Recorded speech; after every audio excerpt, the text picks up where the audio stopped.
बहिनी मलाई एउटा लोन निकाल्दैन हौ, पुरा साह्रो परिसकिसक्यो। खोइ घरको बाँकी त्यतिकै छ। लोन ननिकाली त भएन हौ मलाई। नि खाना पनि रुच्दैन, निन्दा पनि लाग्दैन। निकाल्दे ल बहिनी। ए हुन्छ हुन्छ।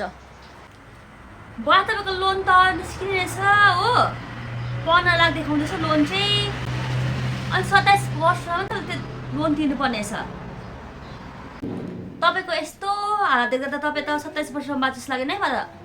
नानी निकाल्दे, म तिरिहाल्छु नि, निकाल्दे ल। हुन्छ हुन्छ, तपाईँ भन्छ भने निकालिदिन्छु। तपाईँको छोरालाई पनि थाहा होला नि फेरि लोन निकालेको कुरा चाहिँ बडा। तिनीहरूलाई किन थाहा हुनु पर्यो? तिर्नु त मैले पर्छ। निकाल्दिनु बहिनी, निकाल्दिनु। ए हुन्छ, त्यसो निकालेँ मैले ल। ल ल ल। के कुरा हो बहिनी? के को कुरा?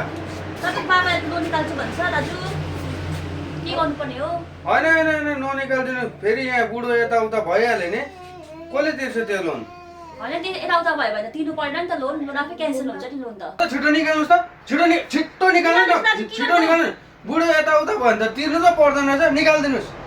बुढो यताउता भयो भने त तिर्नु त पर्दैन रहेछ, निकालिदिनुहोस्।